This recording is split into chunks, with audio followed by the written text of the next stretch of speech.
It's time for Twig This Week in Google. We're just coming off the big Apple announcement. We'll talk a little bit about that. We'll also talk about privacy issues with the Google self-driving cars, what the former First Lady of Germany thinks about autocomplete, and why Google thinks I'm a douche. It's all coming up next on Twig.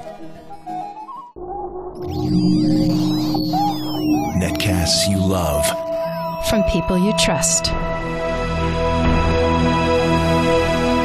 This is TWiT.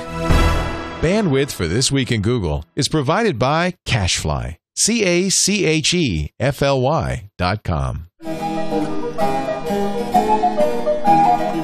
This is Twig, This Week in Google, episode 163, recorded September 12th, 2012. Jeff in address.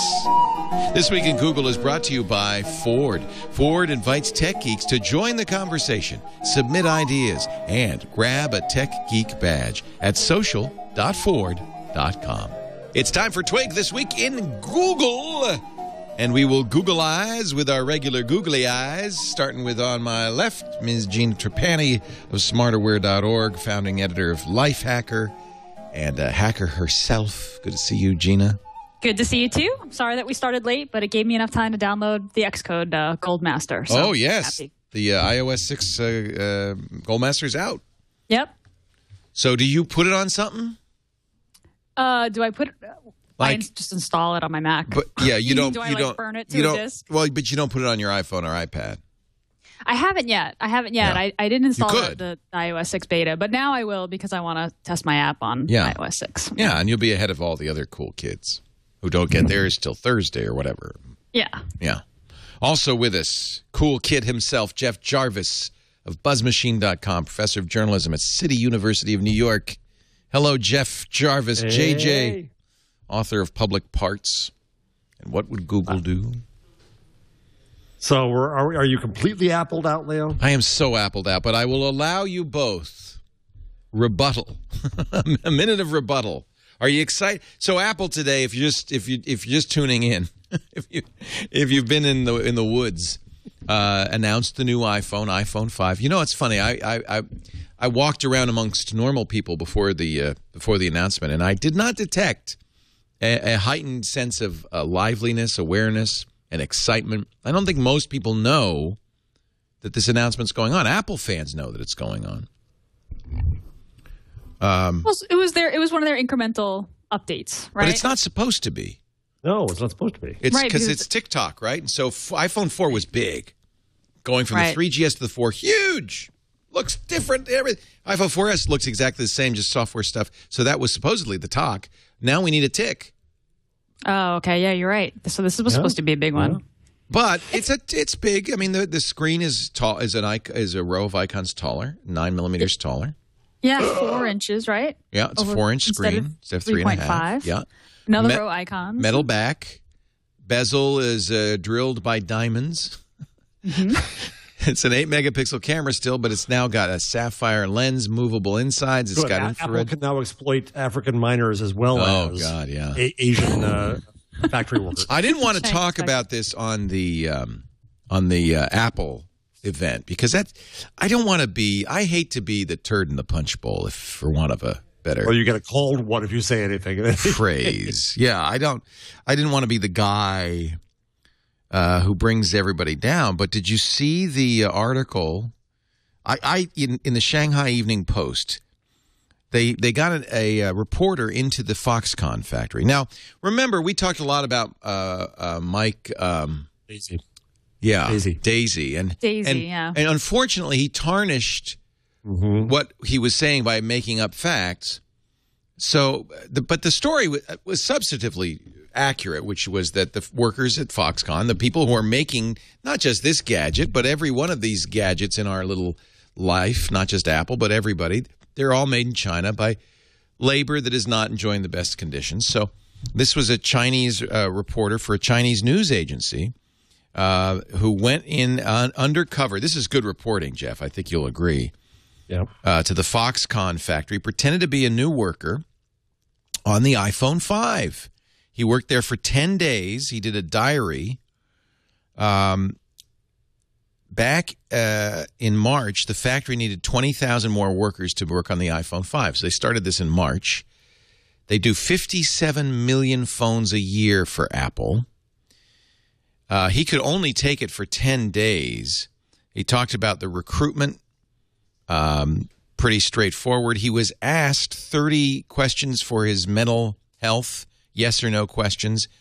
One of them, have you gotten to a state of mental trance recently? Remember, they had a problem with suicides there. This is pictures of the dormitory. Not too beautiful, not too elegant. He said the whole dormitory smells like garbage when I walked in. It's a mixture of overnight garbage smell plus dirty sweat and foam. I don't know what that smells like. Outside every room fully piled up with uncleared trash, cockroaches in the cupboard. The bed sheets are full of dirt and ashes. Then he's asked to sign a contract to say that and he's encouraged by managers to tick no before he even goes in, to say that he didn't hear any noise pollution or toxic pollution before he even goes in. His job was to put oil dots on the back. I mean, this, if you read this, you might have some second thoughts about buying not just your iPhone, but your gadget of any kind. Well, yeah, bookend that with what happens to them when you throw them out. Yeah. I mean, this is where we want to see Apple innovate, right? I mean, I love the Johnny Ive video against the white background where he says aluminium, and we get to see like beautiful corners. It sounds clean, doesn't it? It's amazing, right? But I would love to see Apple start to innovate here. How do we manufacture these things without recruiting students out of universities? That was another story. I think that was also Shanghai Daily, and make these conditions better. And I would just like to see them talk about that in there. They've made a lot of great strides environmentally, right? I would like to see them sort of address this kind of thing in there. This guy had to mark 4 points with paint on an iPhone back. This is all he did. He had to do 5 a minute. He worked 10 hours, 3,000 iPhone 5 backplates. There are 4 production lines doing just that, 12 workers in every line producing 36,000 iPhone backplates in half a day. I mean, mind-numbing work. And by the way, he did 2 extra hours of overtime for $4. So just, I mean, look, I'm probably going to continue to buy the gadgets I buy, but it's.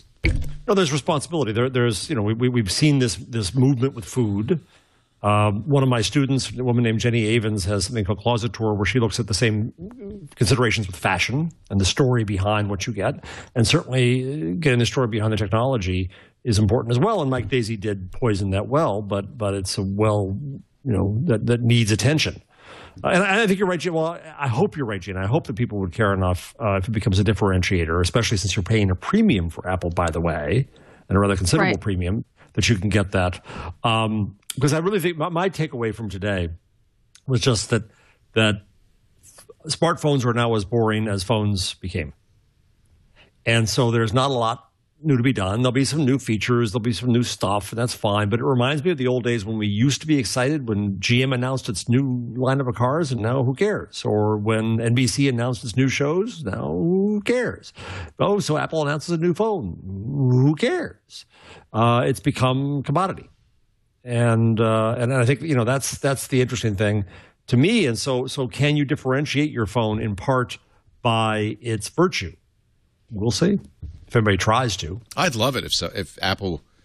Well, who did? Google did. Remember, they made a big deal about the Q. Yeah, about the Q, which was just an unfortunate product to make the point with. But it was made in the US of A. USA.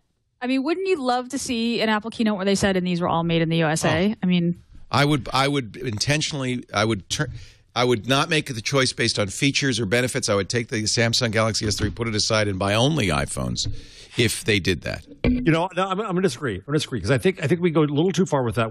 USA jingoism, and I don't want to unemploy a whole bunch of people in China. I just want them to be employed decently.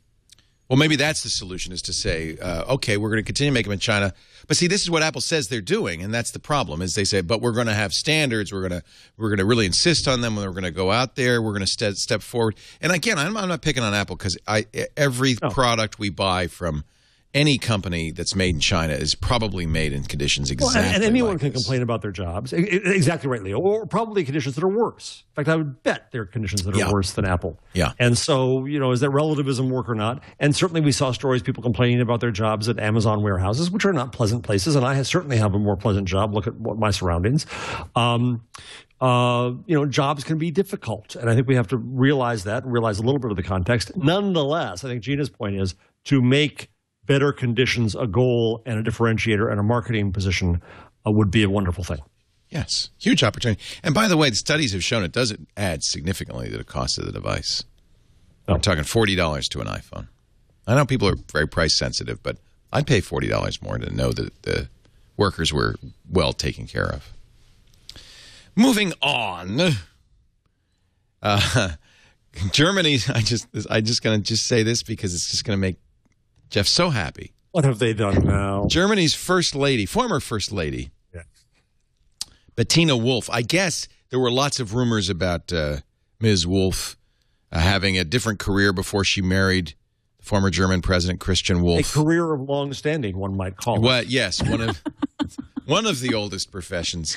So when you autocomplete, when you do a search for her and you type autocomplete, terms like escort and prostitute come out, and she's mad at Google for that, and she's suing them for defamation. Right, because people are writing about this. Yes, exactly. And so that's the data, which I'm ready to go, make fun of it for and defend Google. And then Google turned around, and there's another story in there, I think it's in there, that they have they're not so quick to autocomplete for pirated sites now. Right. Yes. So if Google does change for one reason and then doesn't change for the other, it violates its algorithmic purity here. And they've been sued in Italy and Japan and lost in both cases and had to change how autocomplete works. It's just a shame because you and I and everybody listening to this show knows that autocomplete has nothing to do with Google. It's because that's what people are typing in. It's the people. Well, this whole story about, and I'm going to forget who said it suddenly. TechSock, Zeynep said this, that we in America don't see that absolute freedom of speech is not something shared around the world. And she's not saying that judgmentally at all. She's from Turkey. And what she's trying to explain to people is that in other countries, hate speech, negative speech is regulated, is forbidden, is punished. And so when it isn't here, this in the context of the horribly cheesy, ridiculous video that supposedly caused what happened in Egypt and Libya. So when that's not controlled here, there's a presumption in other countries or the ability to paint it as if it's approved speech. And I think that's a little bit of a cultural shift to explain. I still will defend absolute free speech and sell absolute free speech to anyone, and I'm not justifying anything that's come out of that. But I think that comes in some of this legislation that happens as well. This is not good, so clearly you should stop this. It shouldn't go through you. Well, but there's implications of that we should know better. Well, yeah, and that's of course, the first thing that comes to my mind is they just don't understand how it's working. And maybe if somebody explained, well, this is automatic, Ms. Wolf. This is not – Google's not doing this. This is part of autocomplete. But I don't get the sense that she would understand. Maybe she does understand that. She still wants him to stop. Yeah. And what does Google do? Google's in this. I'll go back to the video again. Google blocked that infamous video in Egypt and Libya. It defended the video being online, said the video, which if anybody has watched it, it is the cheesiest, most ridiculously, obviously stupid thing you could ever imagine, horribly done to piss people off. Done intentionally to provoke, yeah. Right, what they did. And just I would say laughably ridiculous, but nothing's laughable about the situation now. It's tragic. But Google said this meets our standards. It's staying on YouTube. But they blocked it in Egypt and Libya.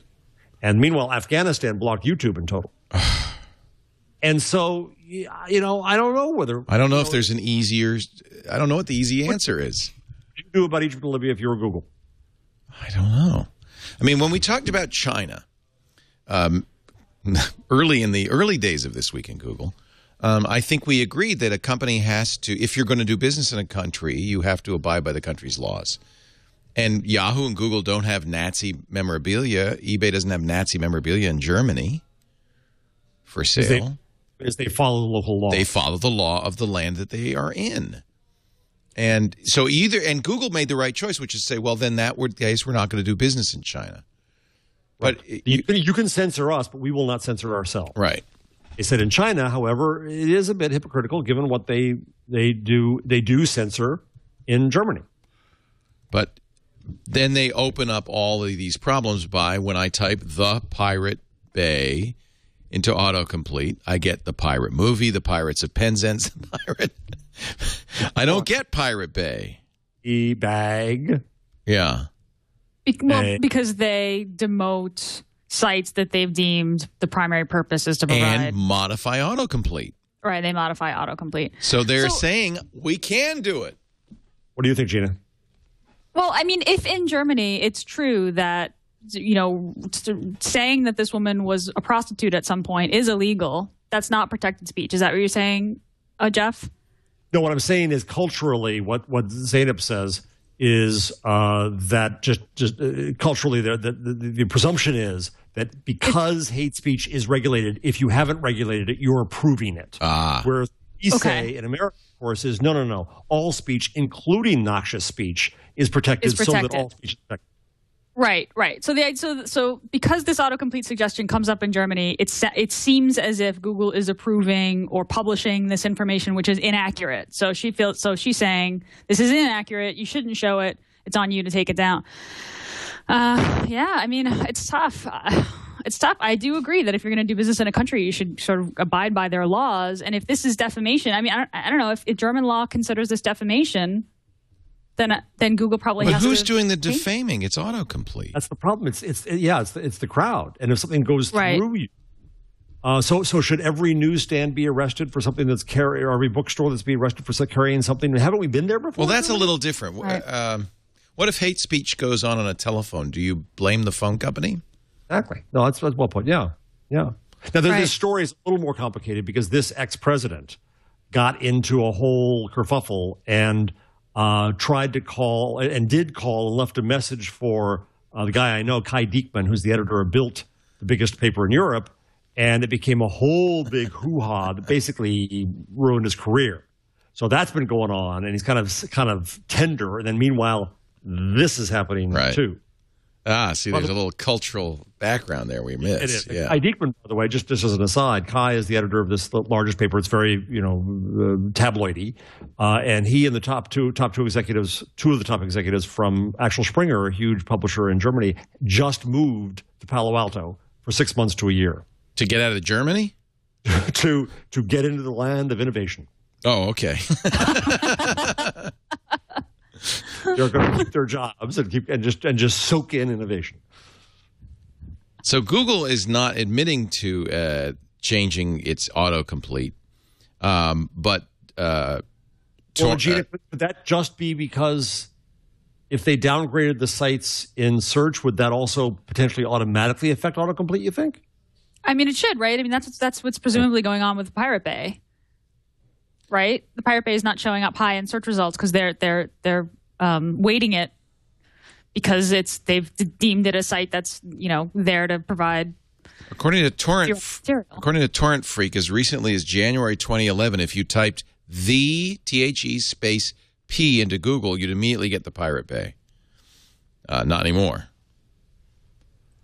And so if you complete the search, does the Pirate Bay come up in the results? Oh, that's a good question. Let's see. Let's go to Google. I think that autocomplete suggests what you're probably going to get. No, I'm wrong. The Pirate Bay. If I search for the Pirate Bay, it's the first site that I get back. Well, I'm getting stories about the Pirate Bay. Yeah, no, you're right. There it is. So it's still number one result for the Pirate Bay. Right. So they're not suggesting that you go there. Yeah, this is interesting. It's not an easy answer. It really isn't an easy answer. Well, there's a risk, though. As soon as you do start censoring, then you're saying not only can we, but we are no longer a carrier. We don't have that safe harbor. Right. Well, expected to be. I mean, you've got to have a rule set that you live by. It's very difficult. Yeah, it is. I don't know what Google does. I really don't. They do censor some words. I'm trying to remember. When they first launched this quick suggest, it was Irina Slutsky? Slutsky is her last name? Yeah, Irina Slutsky. She said, hey, I just tried it, and it's not suggesting anything for my name because that was one of the words that word slut in it. Yeah. So, I mean, there's definitely some editorial going on here. There's some filtering going on.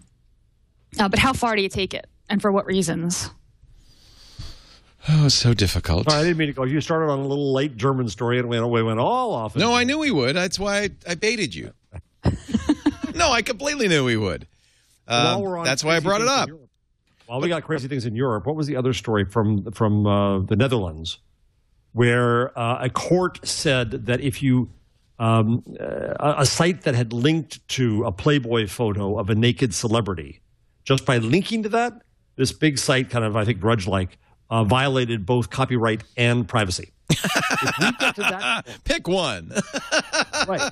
If we get to that point where you cannot even link to something, where everyone becomes responsible for the legality of what they link to, just think about it for 2 seconds. But this is an architectural issue people don't know what to do with. And I keep thinking it's just that they don't understand the technology, but maybe it isn't. I think you're right.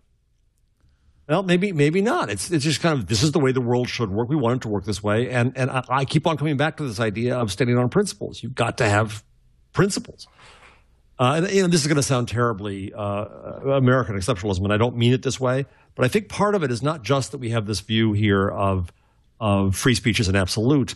I think that the Bill of Rights as an architecture, the idea of having principles, and the Constitution obviously, having principles, and that you constantly check back to those principles rather than having what many nations do have, which is a constantly evolving life, a breathing set of laws that become the nation's legal view. Maybe that's part of the difference too. I don't know. Should Google tell this former First Lady what articles are so high-ranking that mention prostitute and her name in them? Should they reveal that to her so that she can go after those individual websites? Well, there you're into Twitter land, aren't you? Where Twitter is being told by the judge that it has to hand over the tweets of users. So Google in that case would be handing over data that isn't necessarily public, diming those sites. Well, I mean, she could probably just do the search and see the articles. Search, yeah, she could see the sites that are coming up. So autocomplete is not reflecting what people are searching for. It's reflecting what your results will be when you do that search. I think it's both. I think it's probably both. Yeah, Gina, the other problem with this is what if let's say it's not her, what if someone else, if a politician, you come up with, Joe Schmo thief, and in fact the guy is a thief. It's not up to Google to adjudicate the truth or falsity of accusations. Right. So accused, they're being expected to censor, but then to have to adjudicate on top of that so they can judge whether to censor, impossibility.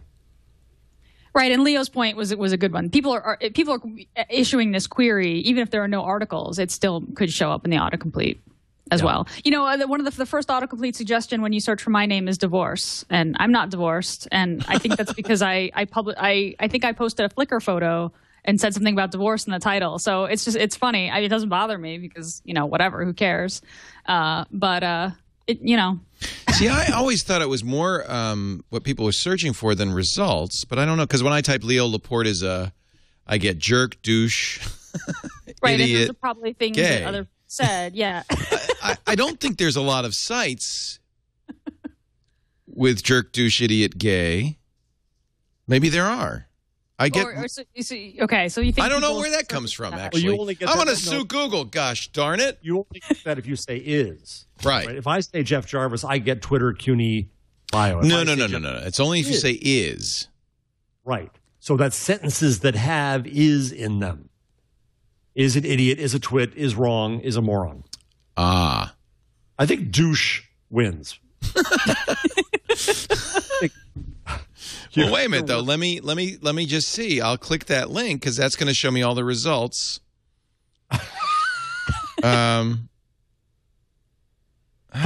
Blows up at Michael Arrington. That's good, yeah. Yeah. I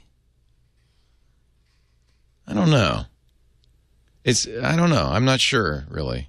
If you do it in quotes, you'll see I'll see the actual results. You see the pages that have exactly that sentence. See, that probably narrows it down because it could call right Michael Arrington a douche, but you got to. I don't think I use that. I don't like that word. I don't think I use that. No, I don't think much either.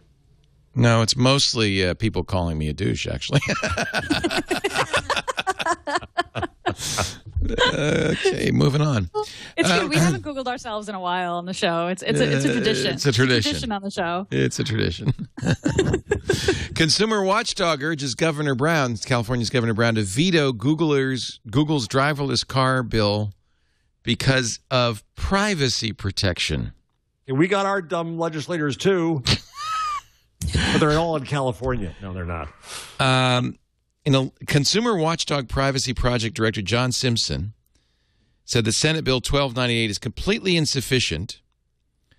It gives the user no control over what data will be gathered and how much information will be used. This is the law regulating autonomous vehicles.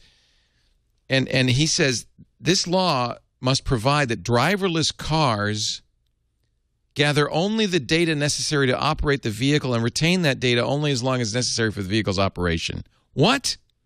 It's everything that has technology associated with it becomes cooties. There was a story. That's what it is. It's because it's technology, so it must be stealing our information. Right. Whereas there was a story in the Times last week in New York about restaurants and all the things they know about you and want to know about you. So that when Mr. Laporte comes in, we want to seat him at this kind of table. Fine. And he likes his gin with only 2 ice cubes, right? And if you take that foie gras on the stove right away. If you replace the word Google for restaurant in it, oh my God, there'd be laws. Mm-hmm. So the Consumer Watchdog says there's 2 reasons why Google won't endorse privacy protections for its self-driving cars. First, Google's entire business model is based on building digital dossiers about our behavior and using them to sell the most advertising. Yeah, well, that's okay. That's a good business. You are not Google's customer. You are its product. The one it sells to corporations willing to pay any price to reach you. Will the driverless technology just be about getting us from point to point, or about tracking how we got there and what we did along the way? No, it's going to imprison you in your car, and it's going to drive you to Walmart, and it's not going to let you leave until it buys what Google wants you to buy. Or maybe you say, drive me to Target, and it drives you to Walmart instead because they paid more. Right. Aha.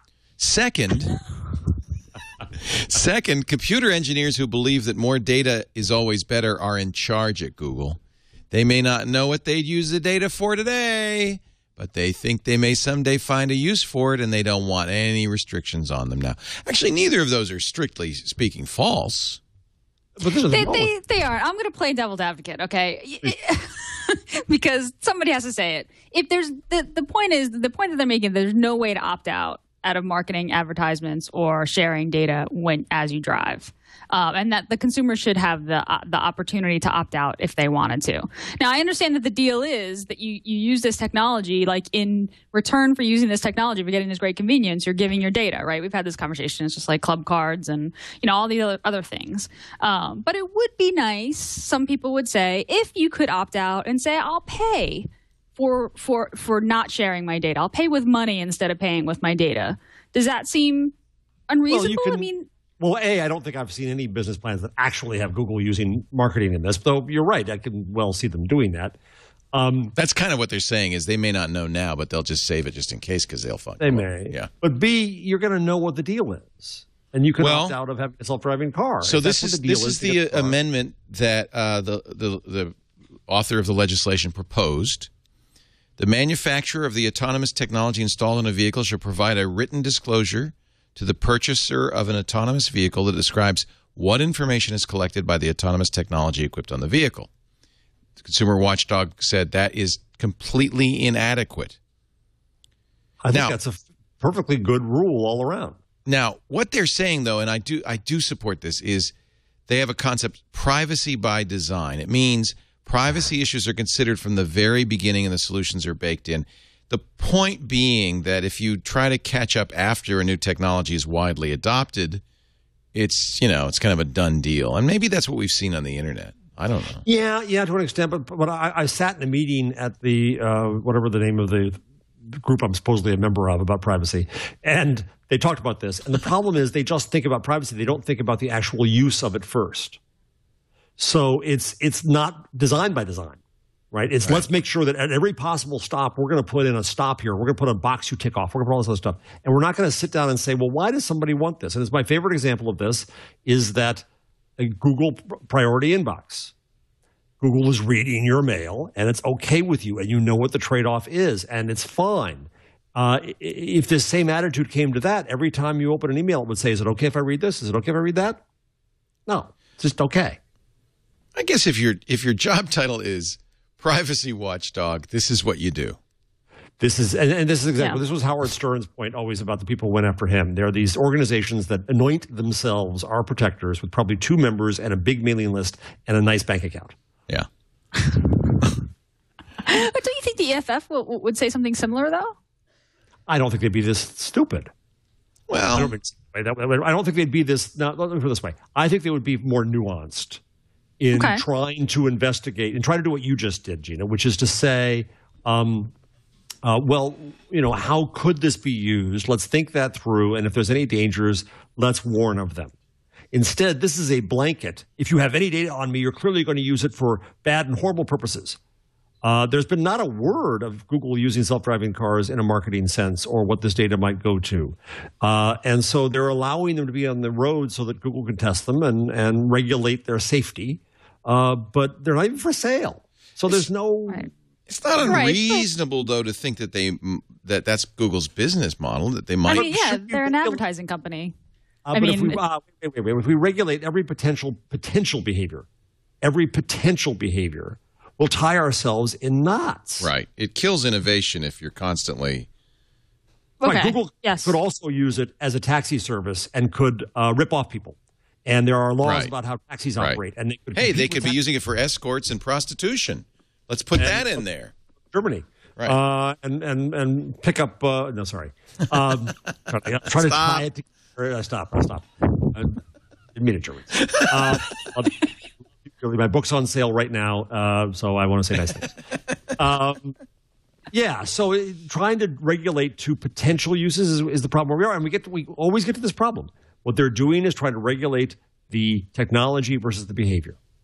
Right. The privacy laws are already there, that if you use data in bad ways, no matter how you got it, whether it was from Facebook or from a car, the laws are there to establish it. Let's do that. Let's have good privacy laws that don't talk about any specific application, but just let's do that. That's not. I could go for that. That's what it should be. That's what it is, basically. We already have privacy laws. We already have copyright laws. We already have these laws. We don't need a whole mess of new laws for technology, except from showboating associations that want to raise money and legislators that also want to raise money. It does feel like a lot of it's scare tactics, like, oh, here they go again. They're going to steal our information. In fact, they do in this press release. I was reading their press release. They do bring up, they call it the Y Spy incident. The Google cars, the Google Street View cars that were accidentally gathering Wi-Fi. The Y Spy, and as if Google had some nefarious plan. And actually, they do have a nefarious plan. Sergey Brin and Diane von Furstenberg. Fashion Week is their nefarious plan. This is how you get people to wear Google glasses. This nefarious plan is trying to convince you that those glasses do not look weird. They look weird. I don't care if Diane von Furstenberg's wearing them or her models are where they look weird. Here she is with Sergey Brin at Fashion Week, and they both look like complete dorks. They're going to make a video out of the product of the glasses next week. Oh, really? Which also occurred to me, Leo. Come the next Apple event, people happen to be just wearing their Google glasses. Yeah. Apple's going to throw them out. They're going to say, turn off your glasses. Isn't that going to be interesting? And you won't be allowed to wear them into a dressing room or a bathroom or a gym. I don't think this makes these look good. I don't understand even what Diane von Furstenberg's up to here. The glasses, by the way, match the outfit, notice. It does look pretty silly. Like so dorky. It looks weird. I wonder if Apple's going to make a glass jammers. One of them did a dialogue to the model. Walk 25 steps, stop, turn right, turn around, walk 25 steps, reach your destination. Turn left, turn right. It said that it looked like Sergey had a cocktail straw sticking out of his head. It does. I'm sorry. You can't make that look not dorky, but it's fine. Oh, come on. Oh, my God. Sarah Jessica Parker. Oh, that's perfect. Oh, come on. Carrie. Either way, I did not know that Diane von Furstenberg was married to Barry Diller. Yeah. Now it's all coming together. He's the guy who's putting the little tiny antennas, the Aereo antennas, out. Google is going to... Yeah, that's good. It's good. No, let's see. Let's see some high fashion... Better now. Attractive women wearing... Oh. No, that's the picture right there. That is the picture right there. A beautiful woman in an interesting couture gown. What does that pair of glasses say to you? Google Schmutz's beauty. I am a Borg. I'm a cyber. I'm ready for my close-up in Battlestar Galactica. It makes one eye look like weird. It's glowing. And broken. Yes, because the light is shining there. See, that's the... This so has to be in Big Bang Theory this season. Please. Yes. Oh, they should do a whole episode just on Sheldon glasses. making his own Google glasses. Yeah. He can't get them, so he makes his own, and they're a little bit larger, a little bit less stylish. Google is making this. Look for Boingo. I almost said Oingo Boingo. Look for Boingo Wi-Fi hotspots free across the U.S. this month. Unless you're using iOS or Windows Phone. What? So I could have sworn that I was in a New York City subway stop that has this free Wi-Fi hotspot with my iPhone and it worked fine. Did I imagine that? Maybe this I had my... This is a new deal. This is a new announcement. Yes, that was open to all. Okay. At that time. This is a new thing. This is for Android only. I'm dying to know what the experience is. So if you have your iPhone, you connect to the Wi-Fi network, like what does it say? Like, sorry, get an Android? Like, what does it say? Anything? Does it just say like not available? I haven't encountered it yet. Somebody tweet me with an image if you have one. Give me a screenshot and we'll show. We'll show and tell. So it's sponsored by Google Play. So the idea is get you to buy stuff on Google Play. Right. So you're not going to use it to surf or anything. You should use it to buy stuff from us. Are there Google Play specials or discounts? Or I don't know. That would be a good idea, wouldn't it? Yeah. Yeah, stop by this area to get a free app or whatever. Right.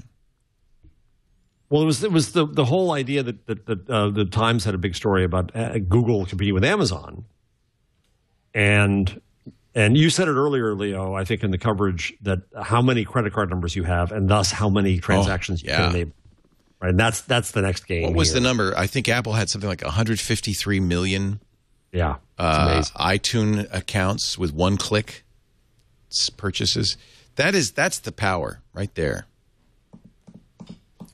This is Boingo says anyone accessing the Wi-Fi hotspot will also have access to some free content, although it doesn't specify what that is. So, YouTube ads. Yeah, YouTube ads. Yeah, free. Well, it could be like watch an episode of your favorite show while you wait for the train. That'd be great. Yeah. Let's see here. I thought it was interesting that Google gave an exclusive to Alexis Madrigal in The Atlantic about how it builds its maps, because, of course, one of the announcements Apple made today is the emergence of iOS 6 soon. I think the 14th, right? And that will no longer have Google Maps built in. Apple's doing its own map thing, so Alexis Madrigal of The Atlantic gets to see the insides of Ground Truth, the secret program to build the world's most accurate maps by Google. And I think what they're showing is this was absolutely aimed at Apple. How it's not just the data, which everybody could buy. It's how we massage the data. It's how we make it work. They started with data from the U.S. Census Bureau. On first inspection, this data looks great. The roads look like they're all there, and you've got the freeways differentiated. This is a good map to the untrained eye or Apple computer. But let's look closer. No, I added that. There are issues about where the digital data does not match the physical world, et cetera, et cetera. And so they're talking about how they have this whole building where Google engineers are massaging it. The Google is driving around with custom cameras. Literally, Google has 5 million miles driven for mapping, not just Street View, but the cars are actually driving around to see, if there's a road there. Amazing, the investment, isn't it? Yeah. Yeah. I was struck by a couple of things. One is that this goes back to the Apple announcement, is that what's happened with me is that I'm so addicted to Google services that led me to the hardware. Whereas before, I liked the hardware and it led me to Apple services. And I've switched now. That's a very good point. Services, right? Apple's not really that good at services. Well, let's be honest. We haven't been down for a day before the announcement, by the way, doesn't help. Right. And no, I think you're right. I think that it's no longer about hardware. Right, and so that's the funny thing about Amazon as well. Amazon is going to such lengths to de-Googleify the Kindle Fire and Android on it, and that's why I'm not going to buy it. Because a lot of the reason that I like Android is because of the services that I get. So the services lead me to the hardware. That's true. Lead me to other things. And I think, I keep on wondering about Marissa, and Marissa understands that too. And I keep on thinking that there's probably going to be something around services and better services with Yahoo too, because that creates a relationship, that creates data about you, that creates value. It's interesting because Bezos said we want to make money when you use our products, not when you buy them. And Zuckerberg said to Arrington, I am not making a phone, Michael, which was hilarious stuff. Absolutely hilarious. That's the rumor that just will not die. Yeah, well, Michael keeps on. I actually miss Arrington. I have to say that after watching him do his interviews and watching him with Zuckerberg, I thought it was good. What is it that he does that you like? He's just blunt and he doesn't really care. He's not kissing up to Mark Zuckerberg or anybody else. No, and Zuckerberg still in his natural state is also direct. Right. And put the two together, and I enjoyed the conversation. What did you think of it? Oh my God, it was a headline after headline. Yeah. It's the most forthright I've ever seen Zuckerberg. More so than at All Things D. I mean, he said a lot of stuff. He said, we made a huge mistake betting on HTML5. Yeah. Yep. Do you agree with that, by the way? Well, yeah. I mean, everybody agrees that the HTML5-based app on the iPhone was terrible, and the new app is so much better. Mm-hmm. He also said, no, we think most of our business is going to come from mobile, and we know how to, we're going to be able to monetize it. I have to say, I did start seeing ads in the iPhone app. I think I did on Facebook. And the stock is up 7.7% today. Yeah, he did a good job, didn't he? Yeah, it moved the stock. He sold himself. He was disappointed by the stock price. Who wouldn't be? But he says it's not going to hurt his, employing people. He likes being underestimated, which certainly is the case now. Yeah. You always want to fly under the radar, don't you? Yeah. Never good to be the guy in front. But it was also interesting to me that this attitude toward hardware and software and service and so on and so forth, the difference, right? Apple is selling hardware. And I don't know what that really does to them strategically in the long run, especially when they can't surprise you as they couldn't today. Right. Google is going to addict you to its services. Amazon is going to give you good deals on stuff. Amazon's got an ecosystem, but so does Apple. So does Apple. But Apple has always said, and I don't know if this is still true, but for a long time they said, we don't make money on iTunes. It's all about selling hardware. I don't know if that was true or... I think at the point of the 99-cent songs, and that was pretty much all, that probably was true, but now they're selling so much other stuff. It's interesting. I think Amazon, I read a great article, I can't find it, and I don't think it's in our links, where the guy said the reason Amazon is not so big internationally is Amazon's only interest, because they don't make money on the hardware, they only make money on the store, their only interest is to get Amazon hardware into the hands of the people who use Amazon the most. Those are the people that are going to make the most. If you use it for a browser, you're costing them. Well, there's a dynamic in Germany and France, and for all I know, all of the EU, I don't know, but at least those two countries, you cannot discount books. You're not allowed to by law. Oh, really? Yes, it's to support the bookstores. Wow. This is a nation of regulation, right? And so that's how Amazon makes its hay, is by giving you great prices by using its efficiency. Speaking of Facebook, I love this article. The New Yorker has a Facebook page in which they posted, okay, brace yourself if you're watching this at home. This is going to be nipplage. They posted this on Facebook, and it got pulled down because there were nipples. It's a cartoon. Adam and Eve sitting under a tree, and Eve says to Adam, well, it was original. And apparently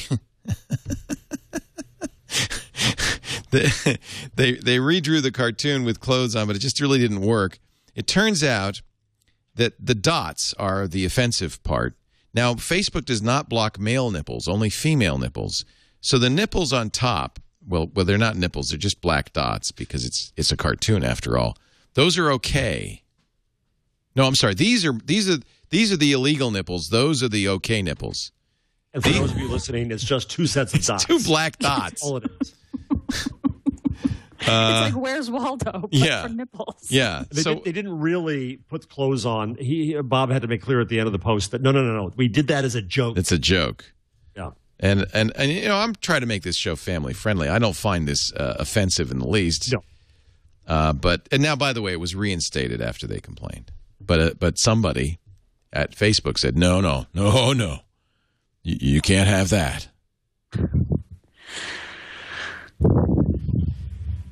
Okay, not okay.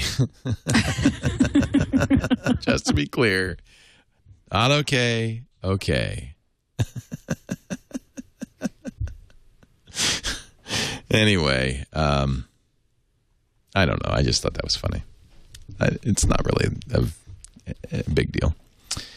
I did think this was maybe not so funny. It turns out that this Google Fiber, by the way, I think that, 98% of Kansas City neighborhoods have now amassed sufficient interest to get Google Fiber. It's like pretty much everybody who could get it's going to get it. But it turns out that even though Fred Campbell, a former FCC official, portrayed the Google Fiber project in Kansas City as a triumph for free markets, once government gets out of the way, deregulation promotes private investment, that in fact, the Google Fiber is getting all sorts of government support, including tax breaks, expedited permitting. City officials actually assigned staff to help Google. One county offered to allow Google to hang wires on its utility poles for free. All of which I would eagerly support if Absolutely. They would just come here. Just do it. All for it. Free rights of way, central office space. Do it, I'd put them out. Power, marketing and direct mail. Well, this is the microcosm of Obama. Yeah, you didn't make it by yourself. No. You always make it in concert. Yes, and it's good for everybody, including citizens, businesses, and business. 90% of the eligible neighborhoods, though. Oh, I'm so jealous. Oh man! And Google was so smart. They did the thing where you gotta get your neighbors to. So out of the 202 possible neighborhoods, 180 have amassed sufficient interest for Google to install. And there were campaigns in poorer neighborhoods to make sure that people signed up. So it was a great way to get awareness of the benefits. That's great. I mean, it was wonderful. Actually, Google did a little bit of a push. There were a couple of neighborhoods that looked like they wouldn't get it, and Google, like, I guess sent volunteers in to canvass. It's like an election. It's really cool. I'm so jealous. I want my Google Fiber. Yeah. Oh, and by the way, I should have mentioned this. We were talking about the HTML5 and the lousy Facebook app. It's still HTML5 on Android, but Zuckerberg, among other things, did say, no, we're working on a full-bore Android app as well. He didn't say when. Yeah, someday. And then Zuckerberg says, when it's ready. And I thought, well, that's not the way Facebook operates. It's often put some things when they're not ready. But, yeah, that's true. Ship it before it's done. That's okay. It's really okay. Let's take a break. We'll come back with more Gina Trapani, Jeff Jarvis, This Week in Google. Coming up shortly, we're a little bit delayed because of the Apple announcement. Our triangulation show. Good, interesting show. Hans-Peter Brondmo is our guest. He is an entrepreneur who was hired. Actually, his company was purchased by Nokia a few years ago, and he's been charged with keeping an entrepreneurial spirit alive inside of Nokia. And we'll talk about Nokia's new phones, its Windows 8 phones, the future of Nokia coming up in our triangulation show. But first, this episode of This Week in Google brought to you by our friends at Ford and their new site, social.ford.com. A great place to go to get your Tech Geek badge, to learn about Ford vehicles, to share your ideas. I think this is kind of the best modern 21st century suggestion box. Lots of ideas here. You can read the ideas, vote on them. In fact, we could sort by popularity. We could see what the most popular ideas are and the least popular ideas are. Oh, this is a great idea. Have a 110-volt AC outlet in your car. Actually, the Ford Flex has that, but wouldn't it be good in all vehicles to have an AC outlet? Forget the USB thing. Let's do it. So you like that idea? So do 18 other people. Just go on over and vote. Ford's paying attention, I got to tell you.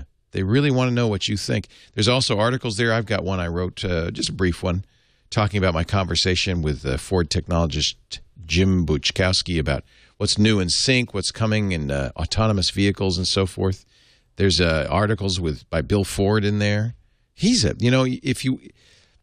credit Alan Mulally a lot with the CEO of Ford with transforming the company, but a lot of credit. Whoops, I get a badge. 1902 Ford, $999. Ooh, 93 miles an hour in 1902. Wow. Bill Ford really has led in some interesting ways the company in terms of its environmental initiatives and so forth. So there's some good stuff in here. I like this site, social.ford.com. Take a visit. Grab a badge. There's a Tech Geek badge just for you right over here. And share your interest in Ford with others. And, by the way, don't forget to drive a Ford vehicle at your Ford dealer near you. You might be pleasantly surprised. Some amazing stuff coming from Ford, including that 2012 all-electric Focus. Next year, the 2013 Energy plug-in hybrid, the Fusion. It's going to be awesome. Social.ford.com. We thank them for their support. Let's see. Variety magazine. This is so sad. I just so sad. So Variety, which is like that was the Hollywood magazine, right? Oh, it was it. It was it. It's got to be worth a ton, right? Yeah. It's for sale. The price, it's a fire sale. Reed Elsevier can't get anybody to buy Variety. The price is now down to $30 million. That's less than AOL paid for TechCrunch. Yeah. Oh. Ouch. It's not that Variety's got beaten by some other publication. It's that nobody's reading print anymore. Right. And online, they went behind a paywall when there's tons and tons of competitors. There's in their field. Perez Hilton. Yeah. That's all you need to say. It's amazing how quickly a new brand can come along. When I worked at Condé Nast, I believe it or not had to work on bridal a lot.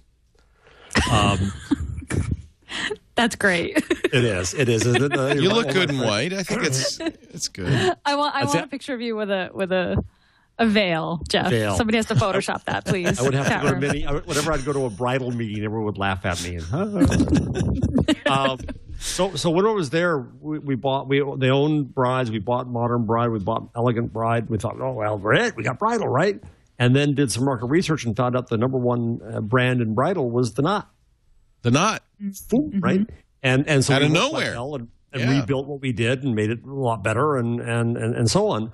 But it's possible now for you to leapfrog with new brands. And that's really kind of an interesting thing. It's great. And it happened in print. And I think it's next going to happen potentially in mobile. Pew just came out with some more numbers. I don't have them up on the site. With continuing, this goes on unabated, that African Americans and Hispanics index a lot higher than the white population and the total population in smartphones. Leapfrog opportunity, right? There's a chance to come in behind and suddenly a new brand can take over a space because the old one is protecting its old space, and that's what happened to Variety. Do you think it has to happen when a new media arises, that it's not just going to happen in general because we're all into technology and things are moving faster? It's because there was a new medium. There's an opportunity. That's what poses the opportunity. Now, first you have desktop browsing on the internet. Tablets probably are kind of, in addition to smartphones, another new opportunity.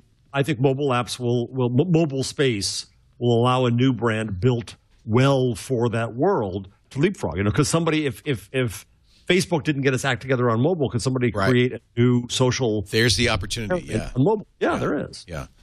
Do you think that the iPad is mobile? Do you think this? I mean, Zuckerberg did not. It's an interesting debate. Well, though I carry around my Nexus 7, right, really dorkily in my back pocket. To me, mobile means mobile phone, not tablet. So my stock tweet ready line is that mobile equals local and local equals around me. So whatever's around me is mobile. Is mobile, yeah, because it doesn't matter. The huge proportion of tablet usage is in the home. Right. Yeah, makes sense. I think of tablets as a PC replacement, really. Yes. And I think of smartphones as truly mobile, like you're out and about. Yeah, your phone's always in your pocket. The tablet for me is the living room kitchen computer. Yeah, it's just another computer. Yeah. Yeah. So Zuckerberg was right when he said the iPad's not a mobile device. He also said something about TV being closer to mobile being closer to TV than it is to computers. I don't know that I totally got that. He said that because the ads on TV are much more immersive, that because you can't have ads on the right-hand column in mobile, that the ads have to kind of be more intrusive to them. Right? That you can't just have the ads just there. You probably have to take over the experience with the ad. Is that it, maybe? Or did he mean inserting ads kind of into the stream the way that ads are kind of... They're interstitial. You can't get away from them. It is the fact that the banner ads and kind of, little things at the bottom of the screen probably don't do much. You want to take over. Right, you're surrounding the content versus I don't know if it was interstitial versus in-stream ads. Like it looks like just part of my news stream and I can, scroll past it just the way I can fast forward commercials. But that's kind of what So you have to trick people. Well, I don't know that they're a trick. I don't know that they have to take over your whole phone screen, and I think they can show up in your news feed and say like, "Hey, you're right near Chipotle, like free burrito," and have it be clearly marked as an ad, but have it be part of your news stream. I like Chipotle. They've got a free burrito thing. I'm right near one. I see it in my news stream. Well, that's the key. I like Chipotle is where the real value is. Yes.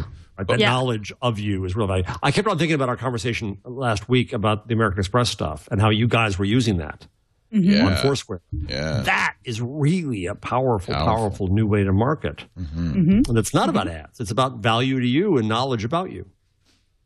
Right, and if I like Chipotle on, I've liked Glee on Facebook. When I keep seeing ads about the Glee premiere, I'm like, yeah, I'm stoked. That's advertising I'm much more open to, and I understand why I got it. User demographic, Gina. Yes. Bleak.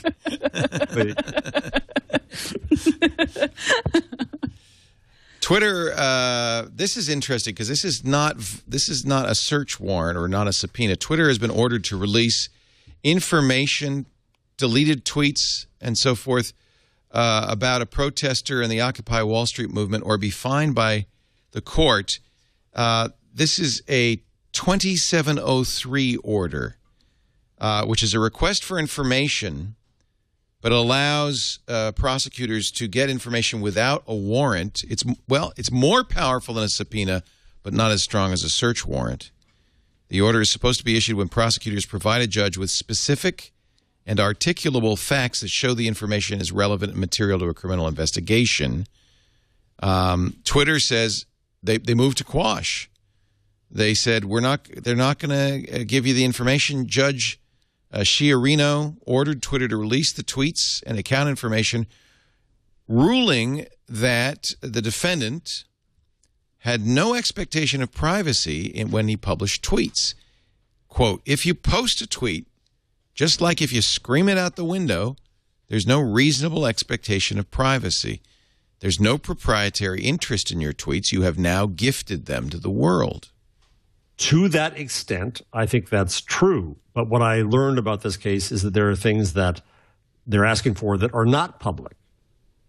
Well, they didn't ask for direct messages, and the judge said, no, those would require a warrant based on probable cause. They asked for data like time and place and things that wouldn't necessarily be public. And, I could shout it out the window, but if no one heard me and it goes off in the ether, then that's my good luck. Right. So if I kill the tweet and no one else recorded it except Twitter, is Twitter required to dime its users? And let's remember Yahoo, and a man just got out of prison after a full decade he spent in prison in China. But that was his mail. That was.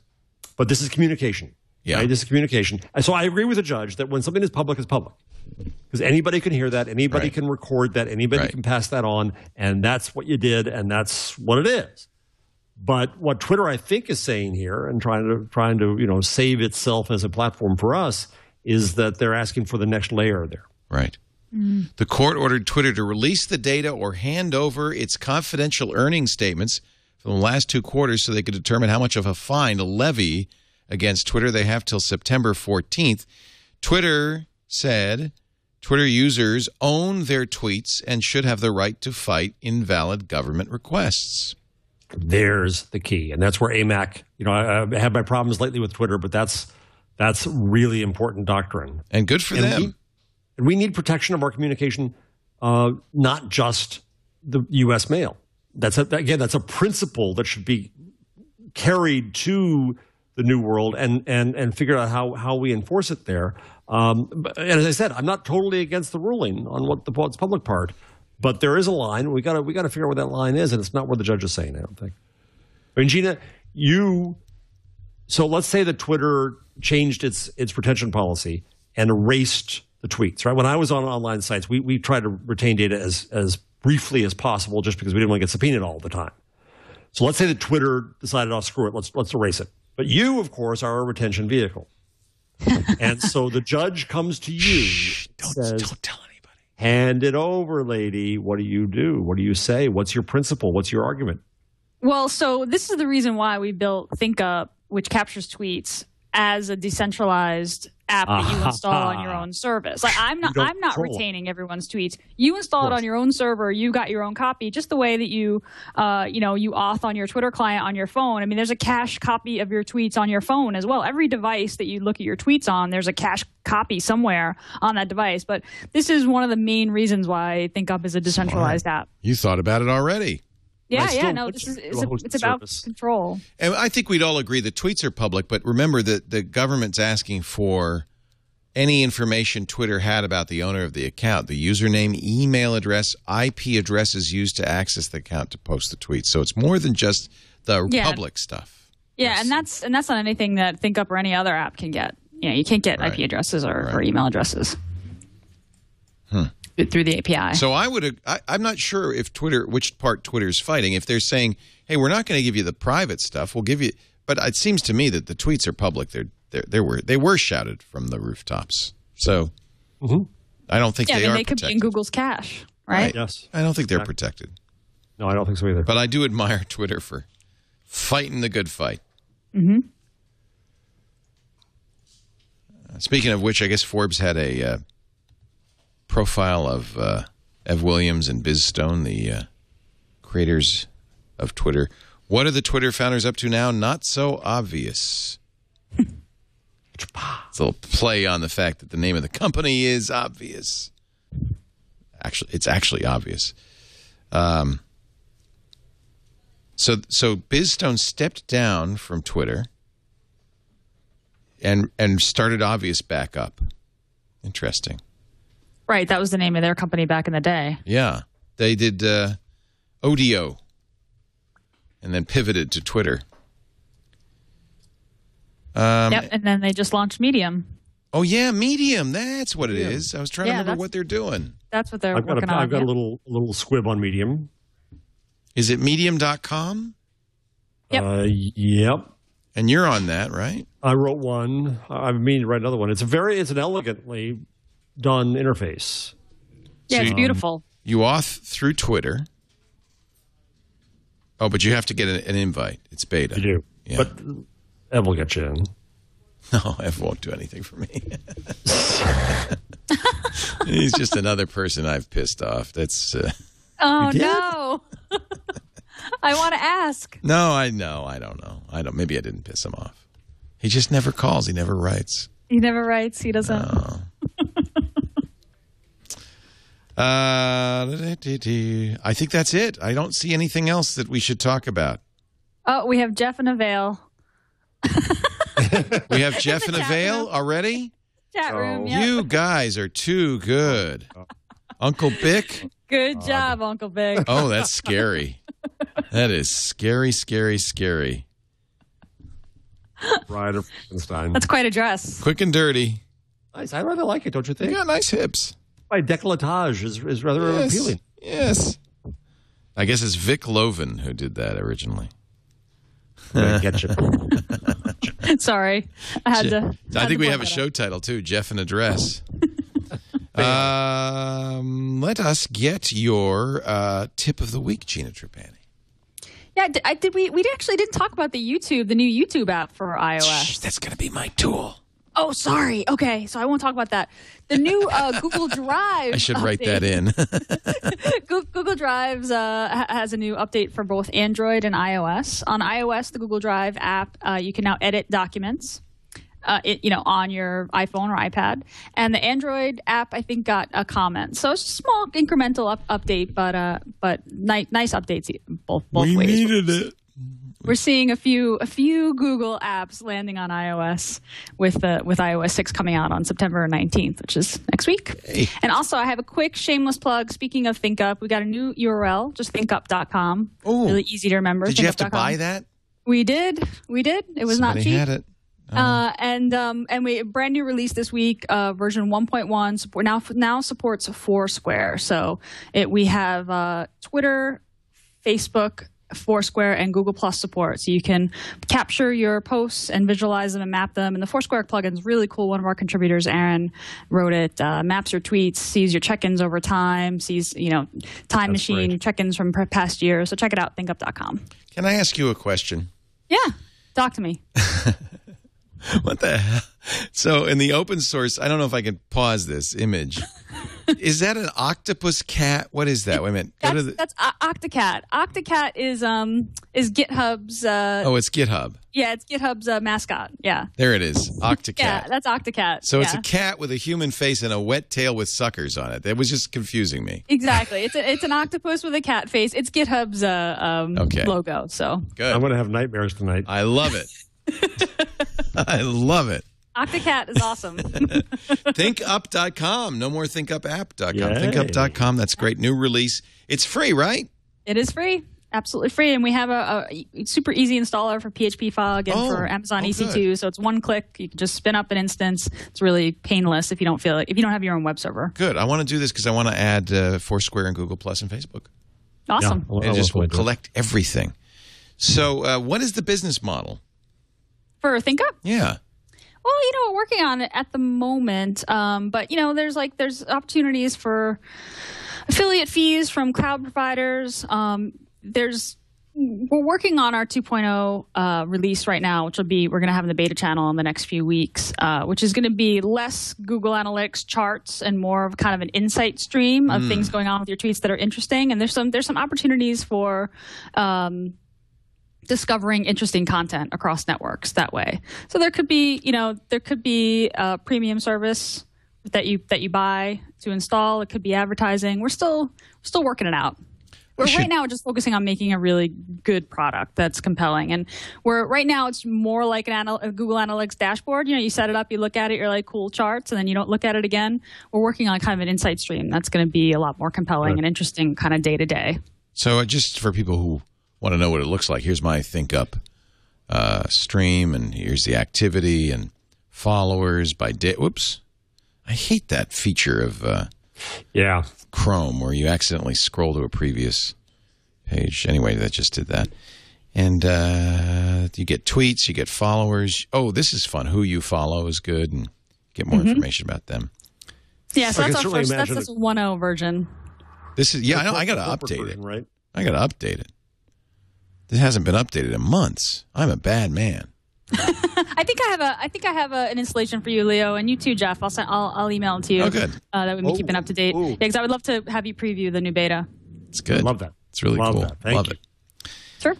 Your number of the week, Mr. Jarvis. Well, so we know that Google was predicting flu by being able to look at the search results or search requests that people made, and that's been the case for a while, to the point that Google executives and founders have used that as the reason to argue to governments that they shouldn't be forced to erase data, that looking at the changes and the deltas in data can make a difference. Well, now, obviously, and I'm surprised I haven't seen more of this, a researcher at University of Rochester, Adam Sedlec, analyzed 4.4 million tweets and found that he could predict up to 8 days in advance with 90% accuracy when healthy people would start getting sick. But how does he know? What is it? Somebody says, "Oh, my head."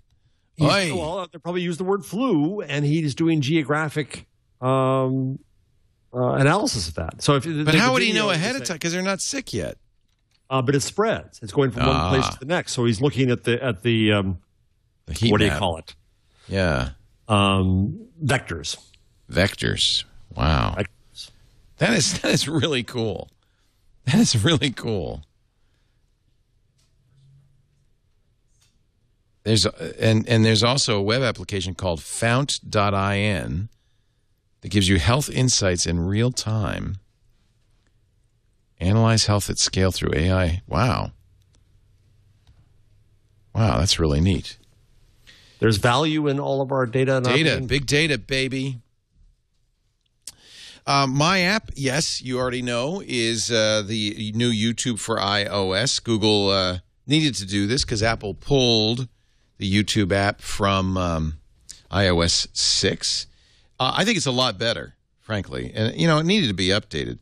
I've logged in, so this is from my account, so it's showing stuff that are in my feeds and people I follow and so forth. That's kind of handy, too, because, I follow Jerry Ellsworth, so I've subscribed to her. And we're going to start taking advantage of this, by the way. We're going to have our own Twig channel. We're going to have our own channel for all of TWiT shows so that people can follow Twig. And then if you're using the YouTube app, it'll show up right here inside your channels that you're following. And there's also, from YouTube, the popular channel. So you can see Demi Lovato gets owned by Next Factory. Steam's Brittany learns. Oh, this should be good, huh? Oh, boy. Britney Spears learns how to dance Gangnam Style. I'm going to watch that while... Anyway, that's the new YouTube app. This is actually an iPhone app, which we're demonstrating on an iPad. But, it blows up fine on the iPad as well. Let me just jump ahead and see if she's going to learn how to dance Gangnam Style. Oh, my gosh, it's Psy. Oh, there he is. Wow, you miss one day of Ellen and you miss so much. Thank goodness for YouTube. Well, we'll just save that for an exercise for later. Father Robert Balliser now on Ellen. Okay, how do I stop it? Stop.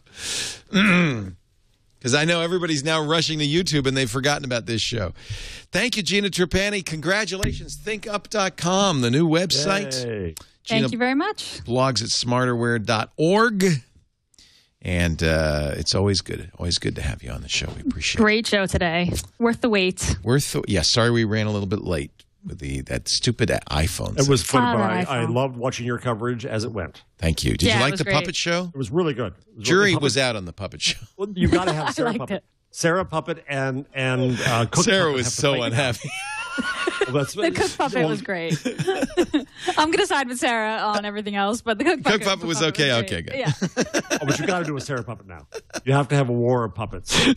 That is Jeff Jarvis, Sarah Lane. Jeff Jarvis. He is the author of What Would Google Do and his latest public parts. He's also a blogger at buzzmachine.com. Thank you, everybody, for joining us. We do This Week in Google normally on Wednesdays, 1 p.m. Pacific, 4 p.m. Eastern Time. That would be 2000 UTC on twit.tv, but you get on-demand audio and video after the fact, like all our shows at twit.tv. In this case, twit.tv/twig, or on YouTube. Soon to have our very own YouTube channel, but right now it's youtube.com/twit. Thanks for joining us, and we'll see you next week on Twig.